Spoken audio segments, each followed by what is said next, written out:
Pope Leo XIV, a cleric known for his elegance and diplomacy, recently caused a worldwide stir after he tried to shake Kate Middleton's hand at a high-profile gathering. But what he did next astonished everyone present and the entire world. The tense moment when the religious and royal worlds unexpectedly clashed was captured on video. What message did the Pope want to convey? How did the royal family react? Privately, join us as we unveil the surprising gesture that sent turmoil through the church and crown. The handshake that never happened.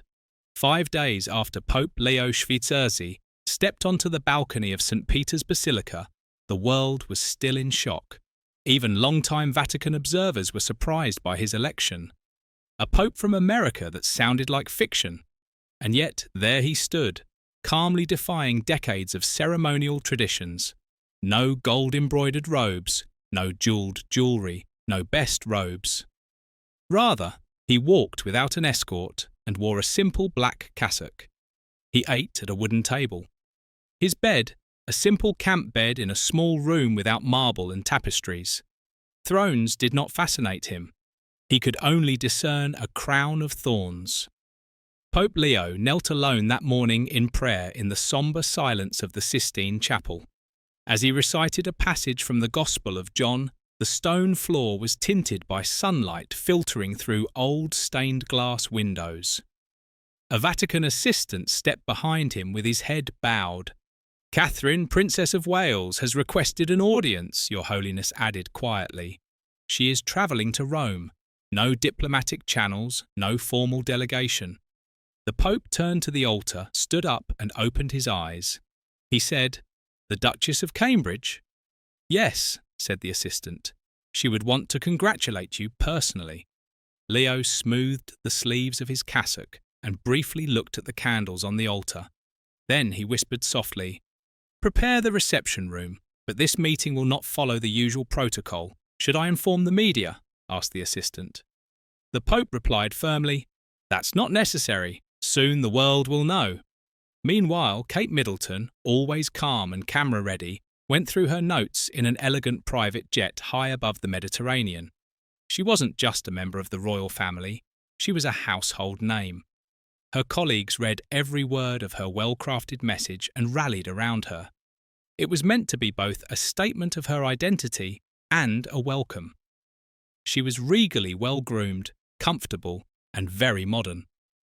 In my opinion, this era is all about the relationship between faith and grace, between tradition and modernity. This image should be on every front page.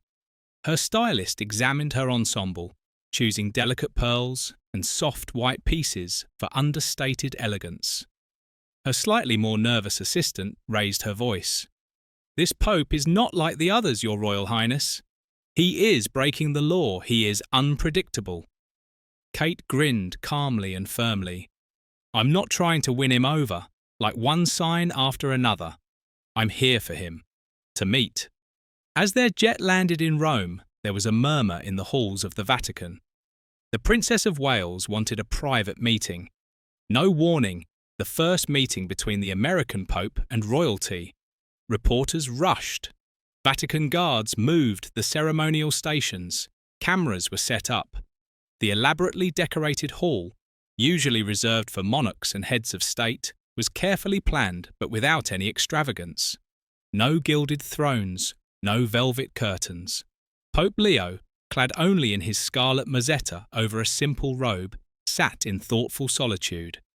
A man of faith, waiting without ring or sceptre, waited for the blessings we all continue to receive from the Lord. Then the doors opened. Kate walked in, beautiful and confident, each step practiced yet elegant. The room grew cold. Cameras panned. Flashbulbs exploded.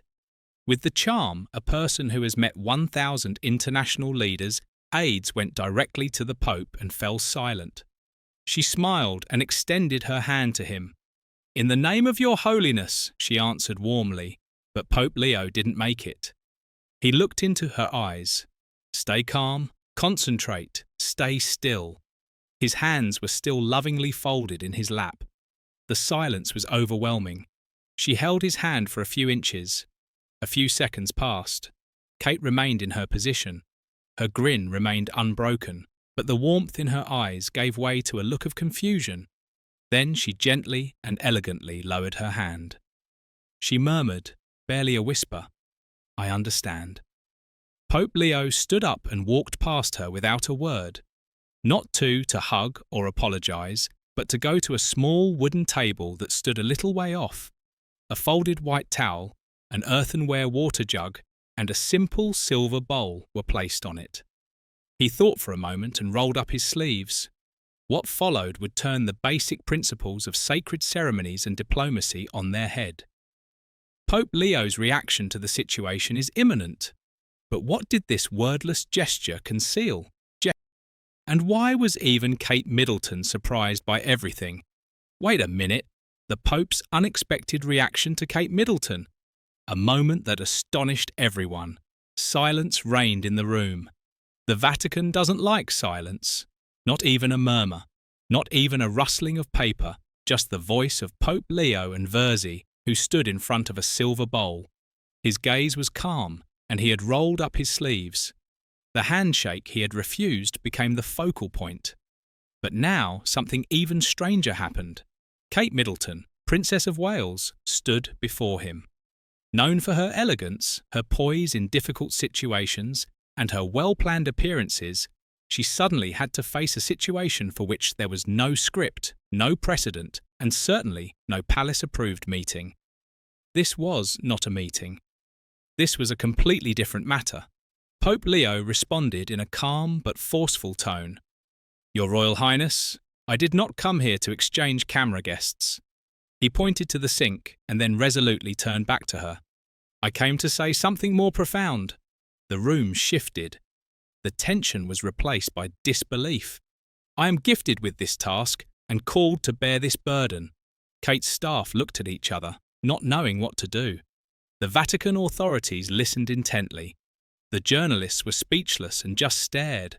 One reporter even dropped his pen. Like a starting gun, the piercing crash as it hit the marble floor echoed across the room. Kate paused, not out of fear, but out of genuine concern, after smiling and speaking with flawless elegance to presidents and prime ministers. She had come to show her solidarity with the newly elected Pope, one head of state after another, but the Pope had changed the course of events. Leo continued, "If you would like, I invite you to a ritual that predates is more than any title we both bear, and pointed again to the sea. The warm light of the apostolic palace made the pool glitter. Old and simple, the Holy Father stood still, his hands over the sea." Instinctively, Kate took a small step forward and then stopped. "I didn't expect that," she added in a more subdued, thoughtful voice than usual. "No," the Pope said, smiling gently. "None of us expected that. For that reason, it's important." There was no longer any opportunity to take a photo. Diplomacy was no longer in play. It was now considered untouchable. He made a friendly gesture across the pool. "Leadership lies not in the strength of our grip, but in the humility of our touch," he added, glancing at her unwavering hand. Kate Middleton, the future Queen, Duchess, and epitome of royal grace, remained motionless for a moment. For years, she had ability to deal with turbulence and to master situations with refinement, but that wasn't the point. It was about giving up. Her instincts urged her to back down. The schedule didn't allow for that. This had no media aspect. Nevertheless, the peaceful, timeless quality of the Pope's speech broke through the noise. She took a deep breath and moved on. The media gasped. The cameras were on the screen.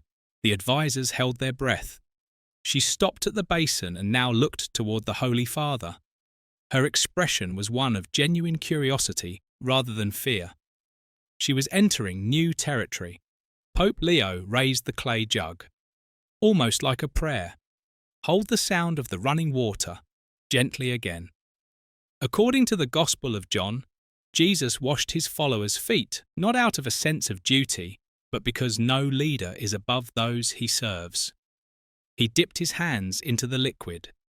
There were no words, only the weight of decades, slowly pushed herself into a moment that neither side could have foreseen. Kate reached for the towel. She gracefully patted the Pope's damp hands dry. It was politely purposeful and not put on, and for the first time she was seen on camera as someone who was willing to pause, to be present and do something truly human, and not as a duchess or potential queen. The Pope returned the favour by washing his hands afterwards. For over 10 years, the hands cradling their children, waving to the crowd, operating microphones and performing royal duties. These hands he now had. Kate had no objections as he dried them. She gave in. No one applauded, no one spoke, no one used hashtags, no one commented, only people watched. No one could explain the change, but everyone knew it had happened. Pop looked to the media. "We can talk," he murmured with muted authority. Then he glanced at an aide. "Allow the press fully back in." Kate took a quick look at her hands. They were no longer the same, but they were dry. Her posture had changed, but her expression remained calm. Somehow different, but still gentler, prouder, and more majestic. She was no longer a visitor, but somewhat closer. She stood next to the Pope. The cameras began rolling. The world watched, still unable to comprehend what had just happened. This brings us to the reason for the Pope's behaviour. Why was Kate chosen to receive the message hidden behind the ceremony? Stay tuned. The deeper meaning of the Pope's rejection. As usual, journalists from all over the world gathered with open notebooks, cameras rolling and microphones flashing. This time, however, something was different. There was no sign of the usual nervousness. There was an odd silence in the press room. No one spoke in a hurry. Fear was not the reason. Confusion was the cause. The expected drama was not as expected. Entered. Everyone waited and wondered if they had seen a fight or something more intimate. Then a French reporter asked the first question. He stood up cautiously and continued. "Your Holiness, you have rejected the Congresswoman's handshake. Was it a sign of rejection?" Pope Leo XIV answered without hesitation. It was a sign of intent. These days, people use gestures more to show support than to convey meaning. I didn't refuse to embarrass them. I wouldn't ask you to do anything more profound with me. There was no explosion in the room. Rather, his comments gradually changed expectations. Congresswoman Kate stood next to him and seemed more thoughtful. She seemed changed, as if someone had penetrated her armour. Now there was more awareness, less defiance. A Reuters reporter leaned forward. "Congresswoman, did you feel insulted?" She meant it sincerely. "I was surprised, but not insulted. I expected that." Procedure. "Much more, I gained perspective." The voice of another reporter broke the atmosphere. Was everything staged? The cameras had a meaning. The Pope almost grinned out. It wouldn't have mattered if we had planned it. It wasn't planned. It was authentic. She didn't answer. She answered. Kate nodded slightly. Getting drawn into something that makes you think is not the same as being unprepared. What he had to say was disturbing. It was, however, accurate. And in politics, such honesty is unusual. Now the reporters spoke up. Kate's reputation as a hothead had vanished. Moreover, the Pope no longer seemed to be the detached symbol of tradition. The spell was broken by someone in the back of the room. Some claim they humiliated her by suggesting it was about power and not humility. The Pope said perhaps we have misinterpreted humility when it feels like dominance. There was more of a feeling as if something old had been revived as a press conference. Let's turn to Pope Leo, who is meeting this morning with hundreds of journalists from around the world. Among them was Kate Middleton, who watched from the other side of the world in the quiet splendour of her home in Windsor, enjoying every moment of this drama that transcended politics and religion. It was about discovering subtle meaning and questioning grace. And Kate knows this better than anyone. Princess Kate Middleton, Princess of Wales, doesn't stand out for spectacular confrontations or long speeches. She strides with a calm that, in royal society, has more power than words. Kate has often opted for presence over performance, just like the Pope, who refuses to participate in pointless ceremonies. Her demeanour at royal occasions is purposefully kind but powerful. And warm without ever seeming over the top, she shows restraint out of respect for something greater than herself, not fear. Like Levi, Kate knows when to keep quiet and when she should let the silence speak for itself. Kate handles uncomfortable situations with dignity, while others might react with a protective attitude. What she doesn't have to prove is what gives her strength. It's more of a belief than an achievement. "Why water, Your Holiness?" asked a voice as the reporters continued to ask questions. "What purpose should this be used for at a time like this?" The Pope gently extended his hand. Water united humbles and purifies. In all religious texts, it is the earliest reference to creation. How can we lead from the same source if we cannot stand at the same pool? For Kate, who has always fought the conflict between tradition and modernity, this would have been entirely understandable. She often had to simultaneously cope with the demands of parenthood, public image, duty, and palace politics. Like the Pope, she believes in the power of restrained symbolism, which is why she rarely falters. Kate glanced briefly at her hands. "I was not expecting humiliation today. I do not agree with everything the Church stands for. My grandfather, however, always said, 'You only sell, but you do not lead when pride overwhelms conscience.'" What would Kate Middleton say about this? She conveys her message less through words than through her behaviour. For example, through her interactions with hospital patients, avoiding controversy and protecting her family. True leadership is consistent, not loud. And then there was one final question. "Would you like to do it again?" "Honourable member." Without hesitation, she replied, "Yes, it was difficult, not because it was easy, not because it was